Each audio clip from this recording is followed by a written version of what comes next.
Bienvenue sur ce 4e thème de l'école du bonheur, la sécurité.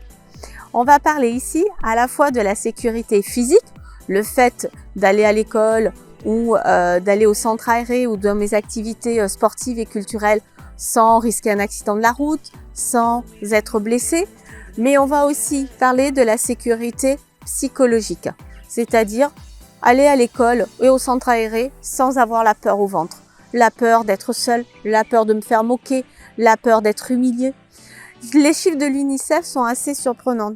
Aujourd'hui, on sait qu'on a 1 enfant sur 10 qui dit qu'il a peur d'aller à l'école. On a 1 enfant sur 10 qui dit être victime souvent et régulièrement de moqueries, d'insultes, de harcèlement de la part des autres enfants. La question de ce thème est donc comment sécuriser l'environnement de l'enfant pour le protéger physiquement et psychologiquement.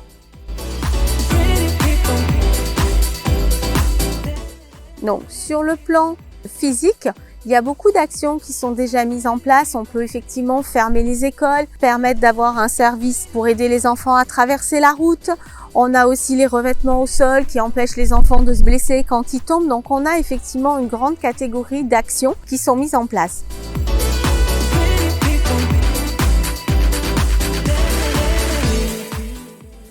Sur le plan psychologique, il y a encore des choses à faire. Et je vous propose justement de partager avec vous des exemples qui ont été mis en place dans d'autres écoles. Donc, le harcèlement et la maltraitance, ça nous fait penser souvent aux moqueries. Mais il y a aussi d'autres formes d'insécurité psychologique qu'on a beaucoup moins confiance. Effectivement, on a des enfants qui rentrent dans un conflit de loyauté parce que tout au long de la chaîne éducative, on donne des messages différents. On a effectivement des messages qui peuvent être donnés à la maison, au centre aéré, à l'école, et les enfants effectivement perdent et manquent de repères et se retrouvent dans ces espèces de conflits entre les parents, les éducateurs, les personnes qui les accompagnent. Cette sécurité, elle peut être aussi liée à l'ambiance générale. Aujourd'hui, l'UNICEF encore nous dit que la moitié des enfants ont peur de ne pas réussir à l'école et autant ont peur de ne pas réussir dans la vie. Il peut y avoir matière à réflexion sur l'ambiance globale qui règne dans les structures qui accueillent les enfants. Si on revient sur la question du harcèlement, dont les conséquences peuvent être à la fois physiques et psychologiques, que pouvons-nous faire?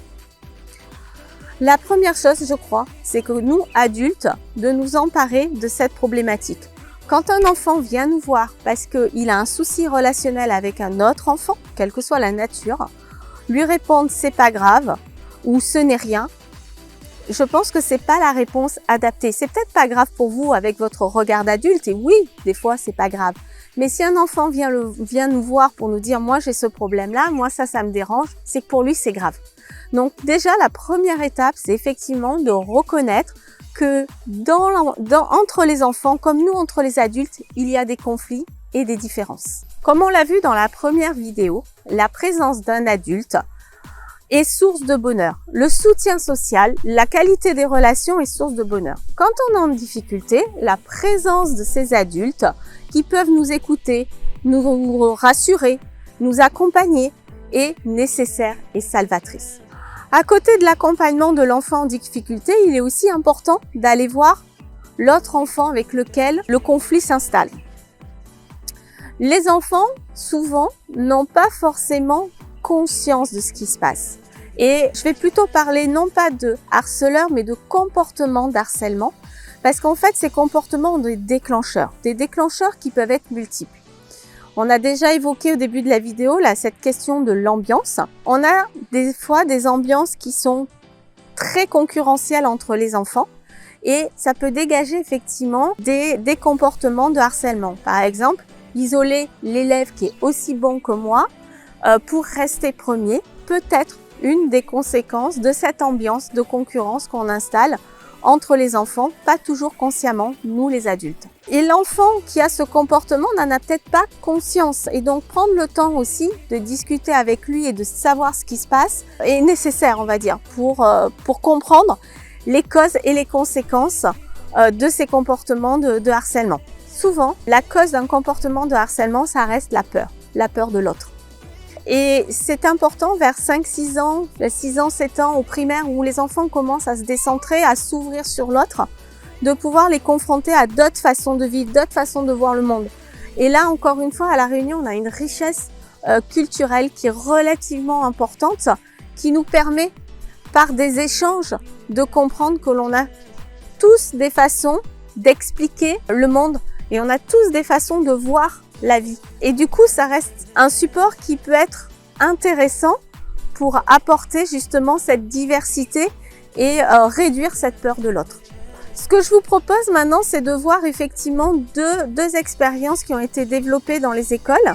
La première, c'est ce qu'on appelle la table de la paix et le deuxième, ça va être le banc de l'amitié. Ce ne sont pas des expériences exclusives, il y a d'autres actions, mais ces deux-là ont été évaluées et donc ça reste quand même intéressant. La table de la paix, c'est dans un petit coin, dans une école, une table avec 2 chaises et puis qui invite les enfants à se poser en cas de conflit, chacun de leur côté.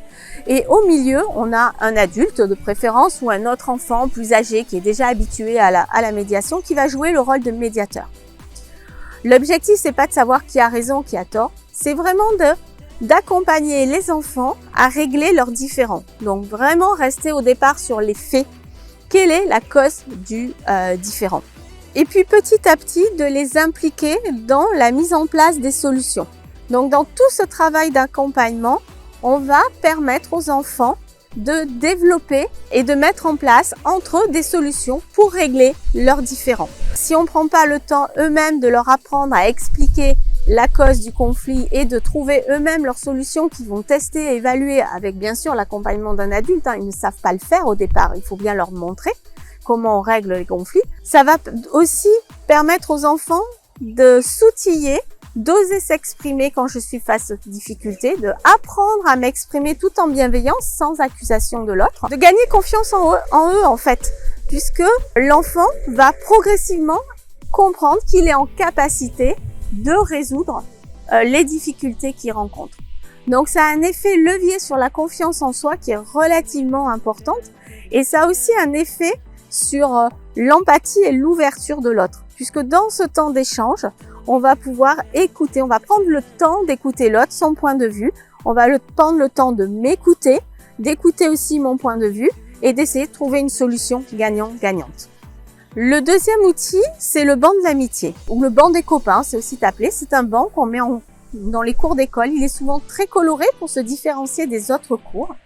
Et c'est un banc où un élève qui se sent pas bien, qui se sent seul dans la cour de récréation, qui est en difficulté, va s'asseoir.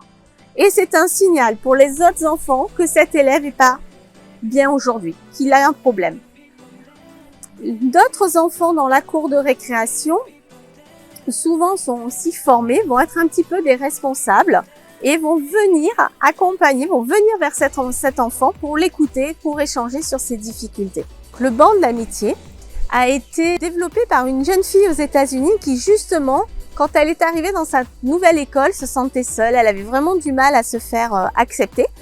Et donc, elle a mis en place ce banc. Ça lui a permis de vraiment se sentir mieux et de se faire des copains.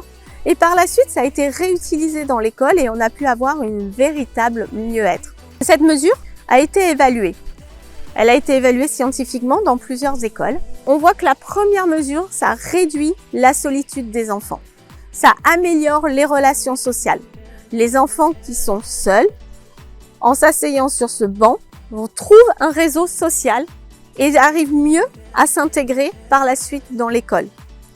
On voit aussi que la deuxième mesure, ça améliore l'empathie, puisqu'effectivement, ça permet dans l'échange, dans la discussion qu'on va avoir avec l'enfant seul, de pouvoir se mettre à la place de l'autre et de comprendre l'enfant, ses difficultés, de l'accompagner. Donc, on a vraiment une amélioration également de l'empathie qui est source du bien vivre ensemble. Le troisième point, c'est que ça améliore le sentiment d'appartenance à une communauté positive. Les enfants, effectivement, en apprenant à régler ces difficultés, vont avoir le sentiment, ce qu'on appelle un sentiment d'affiliation qui est source de bien-être et de motivation. C'est un des besoins fondamentaux des enfants et des personnes, de même nous, des adultes. Et effectivement, le fait d'avoir ce sentiment d'appartenir à l'école, au quartier, à la classe, ça va les motiver pour s'engager dans les activités d'apprentissage. Là, on a donc vu 2 possibilités d'actions concrètes qui ont été mises en place, qui ont été évaluées. Et il serait intéressant également aujourd'hui de voir qu'est-ce qui est mis en place dans nos écoles, dans nos centres aérés pour accompagner nos enfants sur la sécurité physique et sur la sécurité psychologique. Merci beaucoup.